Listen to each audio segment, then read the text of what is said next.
Telemundo from this either, because they have a package of simulcasting NBC's Sunday night and playoff games in Spanish on the network now known as NBC Universo. It used to be called Mundos. They rebranded it on Super Bowl Sunday because they carried the Super Bowl. And that was a lot of people's first impression, was they're doing this because it's a sign that they're going to move the 2022 World Cup to winter. And it might also be a sign that they're going to give the 2026 World Cup to either the United States or Canada. Because it should also be noted that Bell Media in Canada also got its automatic, well, not automatic, but it got included in this deal where it's got its rights extended to 2026. They're also an NFL rights holder in Canada. And if I'm Rogers, which is their chief competitor, I'd be pretty angry too. So Rogers should be pretty angry. Univision should be pretty angry. ESPN definitely is angry. All right, so yes. Univision is definitely angry. ESPN has made a statement, and some of the media watchers around the blogosphere of the internet have said that if ESPN is outwardly, expressing their displeasure, then they must be fuming back in Bristol. I think from the people who I've talked to and some of the other reporters out there who we've all talked to, I think that's a safe assumption. I'm going to pull up ESPN's statement here. I'm also going to pull up Univision's statement here. ESPN's statement: we were not invited to be involved in this process. Considering the high-quality presentation that ESPN demonstrated and the exposure we brought to FIFA events through all our platforms, it was surprising and disappointing to learn of this when the press release was issued. Key phrase there at the end. Right.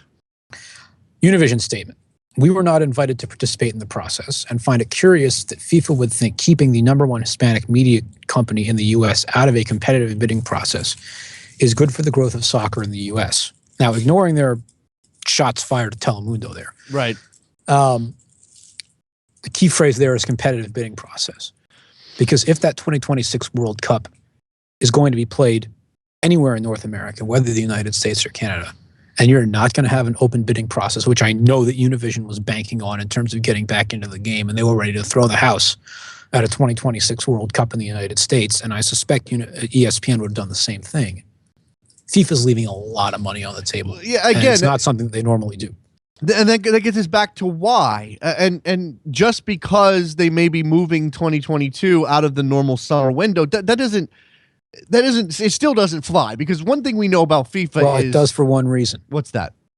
Which costs less, the discount they're giving to Fox and Telemundo or their cost of taking a lawsuit from Fox over breach of contract. That is the caveat here, that there has been talk that if they move the tournament in Qatar from summer to winter, that there would be lawsuits on the part of bidders who said from the very beginning, or who thought from the very beginning they were getting the World Cup in the traditional window and bid on based on that potential value.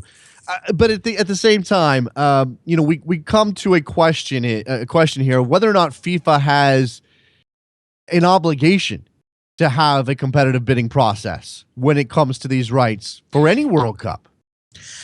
Well, the IOC doesn't for the Olympics. Now, granted, the IOC is in a bit of a different situation because NBC effectively bankrolls them. That's the only other comparison that I can come up with. Let me read this from September of 2013 in the Telegraph, the English newspaper. FIFA has been in secret talks that could mean it surrenders millions of pounds in broadcast revenue if the dates for the 2022 World Cup are shifted, as seems increasingly likely. Despite Secretary General Jerome Valcke recently insisting, quote, compensation is a word you should never use, end quote, when addressing the prospect of FIFA taking a financial hit if the tournament is rescheduled, the Daily Telegraph has learned discussions with the likes of American network Fox have taken place in an attempt to stave off the threat of legal action. Now, I can't imagine that this negotiation to give Telemundo and Fox an extra World Cup have been taking place for that long. But well, I mean, they may have broached this. They may have broached the subject. I mean, if Fox if Fox, as soon as the word started to filter out, or as soon as the possibility was broached, the World Cup in 2022 may be moved. If I'm Fox, that's the first thing I do is pick up the phone and call my contact, the television committee chairman at FIFA, and say, "Hey, what the hell's going on here?" I don't think Fox was acting only on behalf of itself in the United States either. I think it was probably acting on behalf of a couple of Sky or news corporation, There's whatever that. you want to call it, properties. Yeah, sure. When Uncle Rupert is a big figure that I'm sure FIFA would like to keep on their side. And they've got Australia and Australia is also in this in a big way too, because they tried to sue FIFA for compensation over the bidding process. It's John, it's frustrating, but this thing's got a long way to go.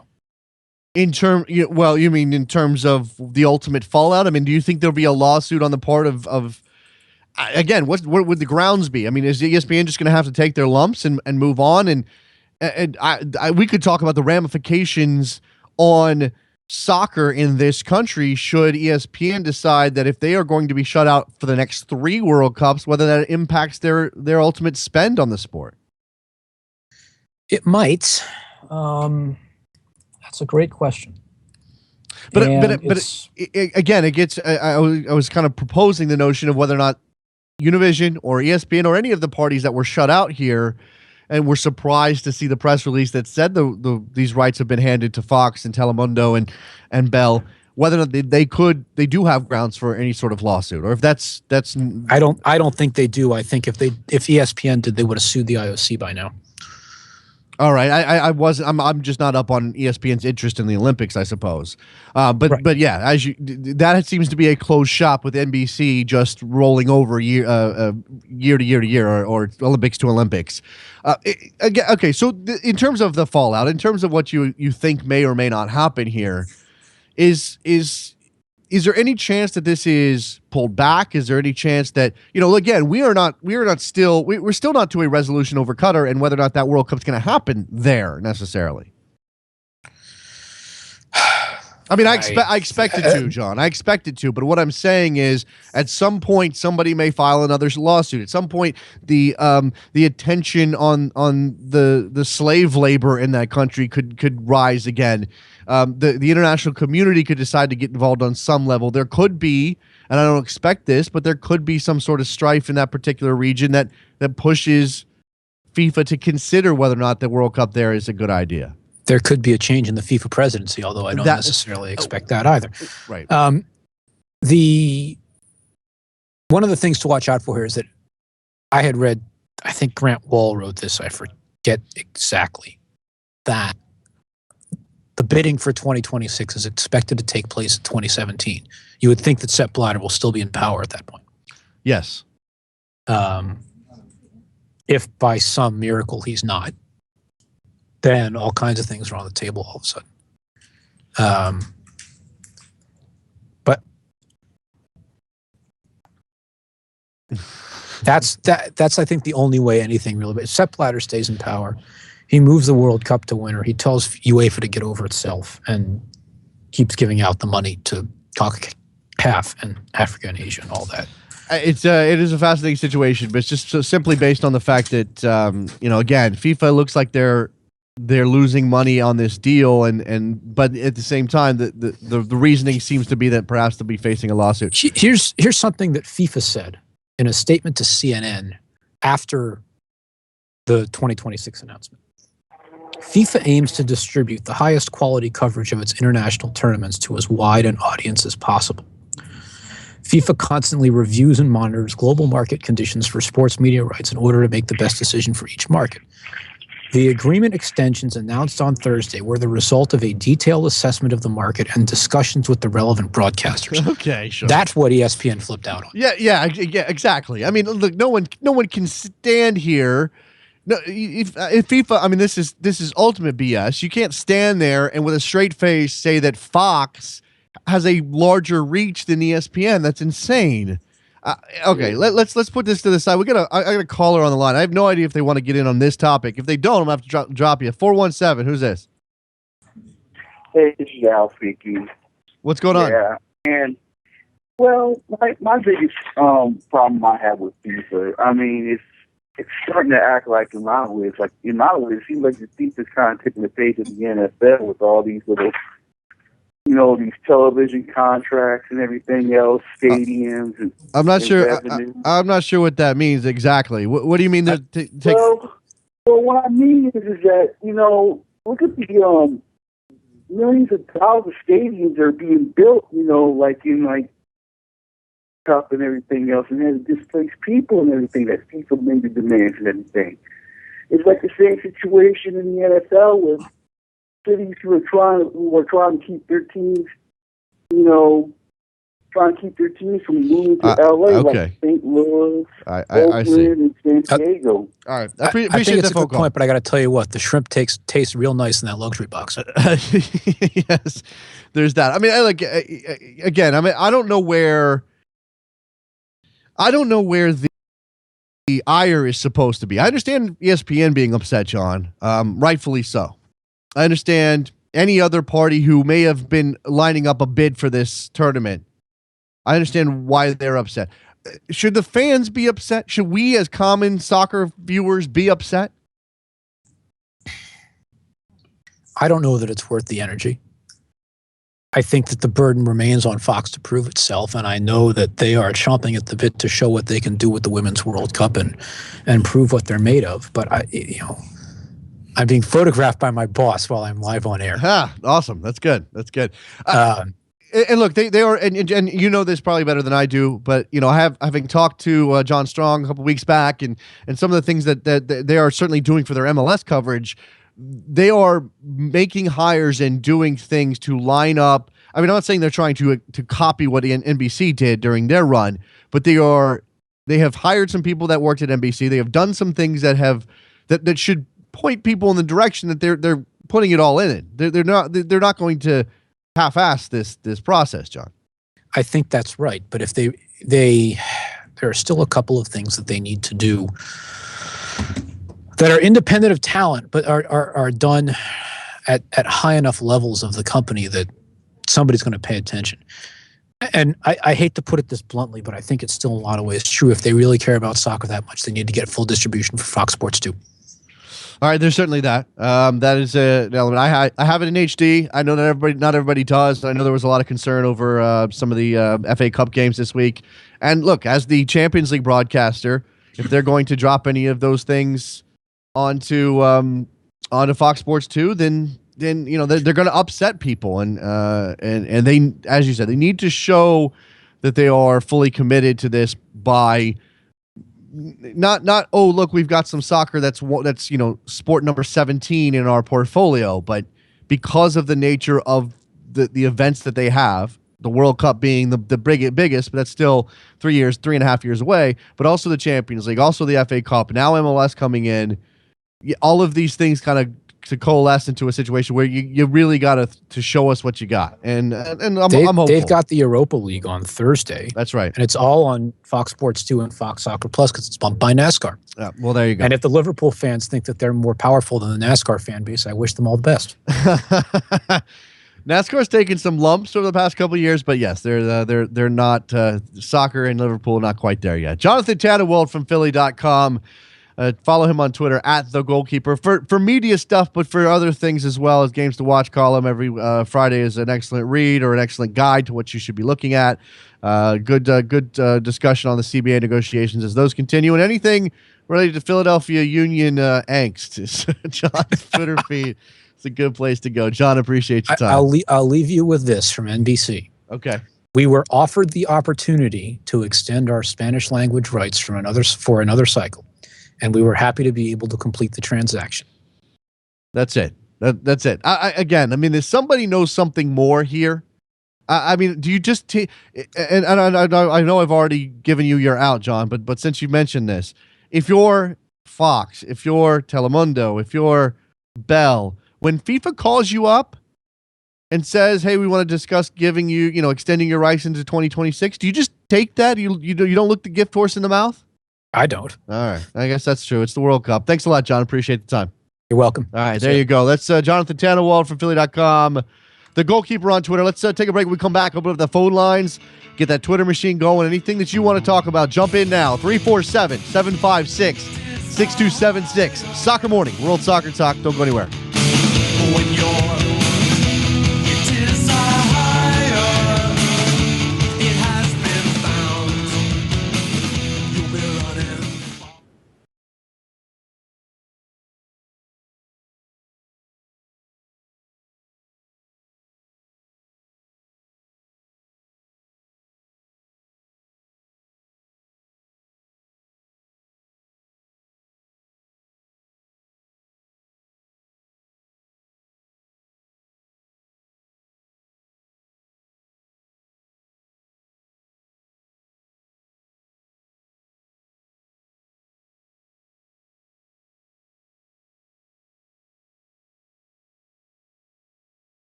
Pain the urge to run away, but hold her down with soggy clothes and breeze blocks.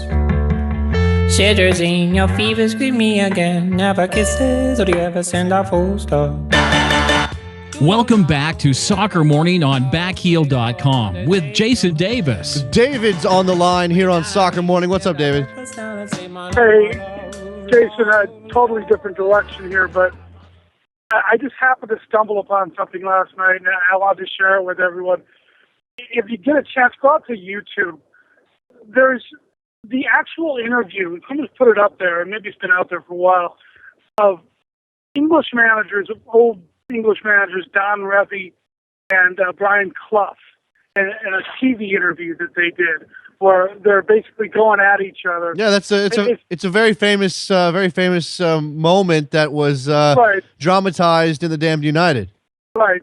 But actually go out and look at the real interview. I mean, it's incredible to think that two managers would go on TV and go at each other this way. I'm trying to think of what would an American equivalent be? I don't know, Bruce Arena and... Thanks for the call, Dave. I'm going to move on because I got a bunch of people trying to get in. If we get Bruce Arena and Jurgen Klinsmann on some sort of chat show like that, yeah, that would be about as close as we're going to get. I don't know if that's ever going to happen. I mean, I don't think ESPN FC is a fine show. Hold on one second. ESPN FC is a fine show, but I'm not sure it's the venue for that. I'm not sure it has the right kind of feel to it. 812, you're on the air. Who's this? Oh, this is Luke. What's up, man?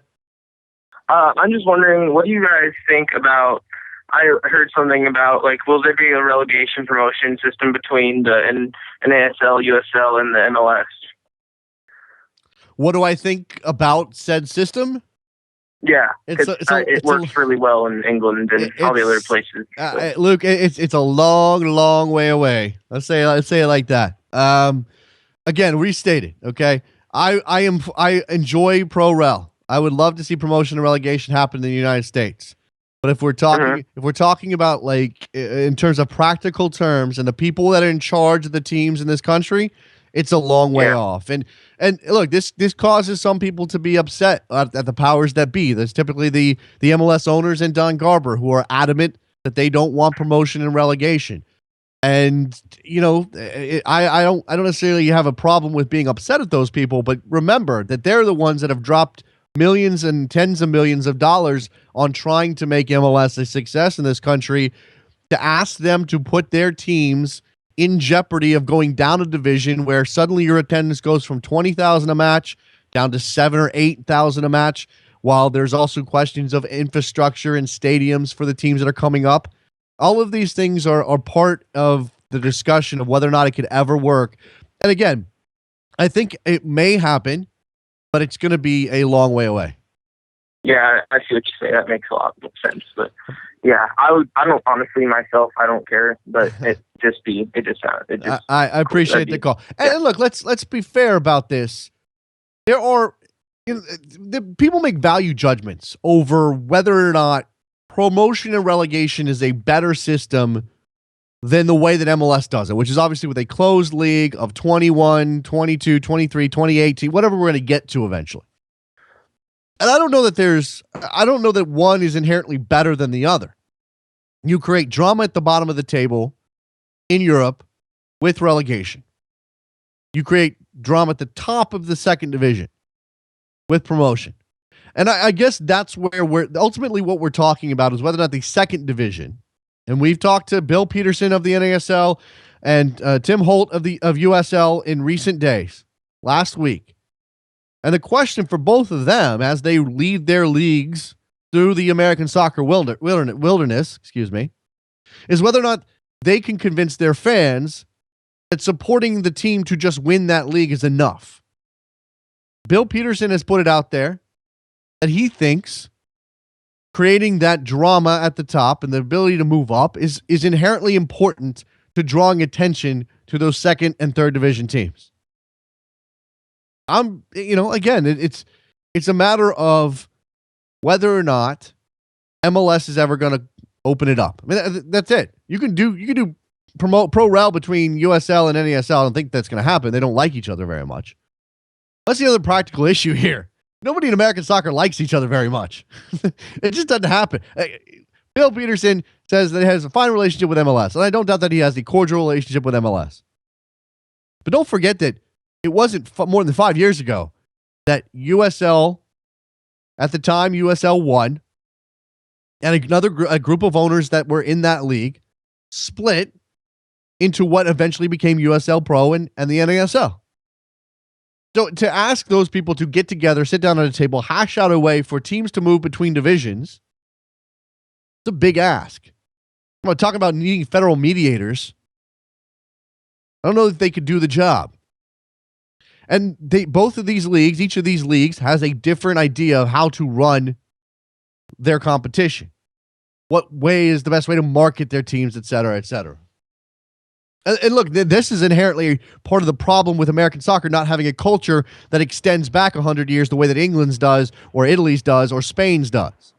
Because now we have a situation where there's this giant country, and we imagine that there's a lot of these soccer fans that we need to service, but everybody gets to start their own league. And we don't have U.S. soccer lording over everybody, dictating who moves up and who moves down and what divisions are what. 661, you're on the air. Hey, my name's Robert. I'm calling from Los Angeles. What's going on, Robert? Hey, can I ask something that... Yeah, absolutely, man. Hey, it has to do with last week's FA Cup coverage on Fox, and it was pretty bad because they only...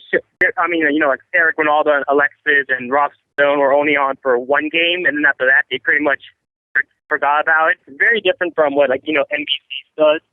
And I'm just very worried on how they're going to treat MLS when the season starts. I don't know. I mean, I guess that depends on how much they value the FA Cup, and it's a big deal for some clubs. It's not a big deal for other clubs. I watched some games. I don't remember necessarily the studio coverage. But yeah, that's part of the element. You want to see them treat each and every event like it's a big time thing. I mean, that was what MLS fans. Thanks for the call, Robert. That's what MLS fans found most appealing about NBC coverage, is they treated it like it was a big event. Every single time they broadcast a game, they went to the stadium ahead of the anthems with the procession. They had the build-up. They had the crowd. They had Arlo White or John Strong or whoever setting the stage and doing it in a fashion very much like, like Musburger does for big college football games. You are looking live. I mean, it felt important, and that's necessary to success for Fox. 414, you're on the air. Yeah. First, I just want. I watched the coverage of the FA Cup yesterday, and Eric Ronaldo looked like a caged lion, man. I mean, between those two guys, Alexi lost on certain topics. I thought that was funny. And I wish that Fox would bring back Bobby McMahon. Personally, I think he's the best commentator that they've ever had. Well, okay, here's the issue with Bobby McMahon. Bobby McMahon lives in, I want to say, Canada. In Winnipeg. I think he lives in Winnipeg. I don't know that Bobby McMahon, and I think he's got a career outside of doing the soccer thing, or obviously he's writing a column for Forbes these days. We should grab Bobby McMahon, have him on the show. He's got a career outside of that. I don't know that he's the type of guy at his stage of life, and I'm sure he's got a family, who wants to uproot everything and move to LA and become a soccer pundit full time. I don't know that that's where he is. Yeah, go ahead. Yeah, and my other thing is, NBC's coverage might have been great, but it lacked Spanish language thing. You couldn't get via the SAP. And I know they were partnered up with Telemundo and a lot of their things, like ESPN simultaneously cast their games in English and in Spanish. I'm really worried about engaging the Hispanic fan. I believe this new television deal is a poor deal for the Spanish language fan. Why is that? The Friday night games. Okay. The Friday night games are not a set time. So if you look at it, if you play an early game in the East Coast, that is for the West Coast Latinos, where there's a large Pacific amount. That's a bad time slot, and vice versa for coast to coast. And then you also look at it; they're not. And Univision, in my personal opinion, that's the main game. And I believe the other two are on Fox.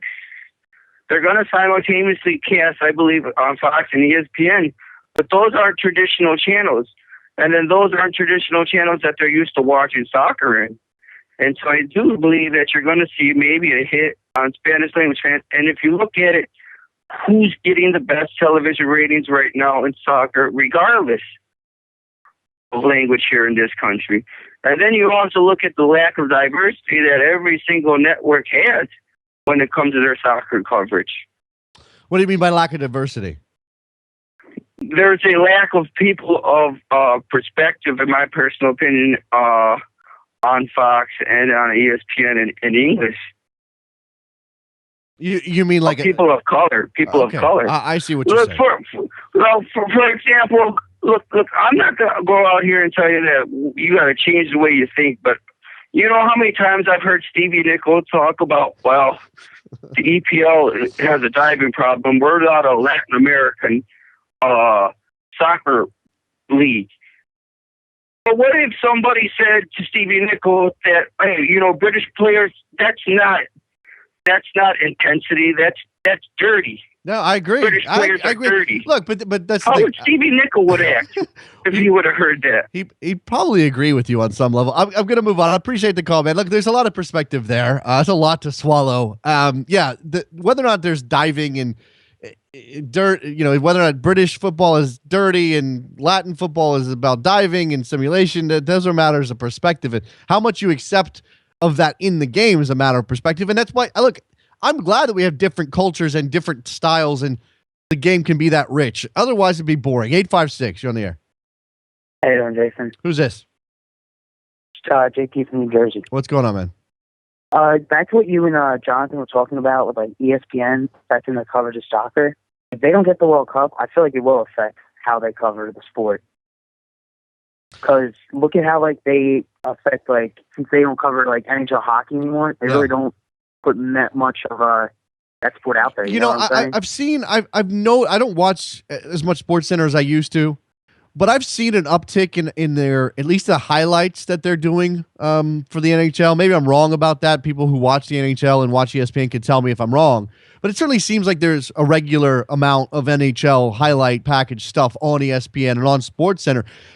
I don't want to disagree with you because I think it's very possible that if ESPN isn't able to bid on the World Cup until 2030, that they're going to lose some interest in soccer. But there are plenty of other properties for them to join in on. Just because they missed out on the World Cup doesn't mean they're going to miss out on, the Euro in 2016. I'm assuming they had the rights to the Euro in 2016. It doesn't mean they're going to lose out on Champions League when that comes around again. It doesn't mean that they're going to lose out on the Premier League if and when that comes around again. I mean, they have an opportunity. They chose not to bid, or it's not that they chose not to bid. It's that where they want to be adjusted now, and maybe they don't allocate as much to soccer. Maybe you're right, but I hope not. Yeah, the ESPN does have the Euro tournament in 2016. Yeah, that's too soon for them not to have something like that. I appreciate the call, JT. You got anything else, man? No problem. All right, there you go. Vince in Toronto, what's up? Hello? Vince in Toronto, you're on the air. You're supposed to be better at this.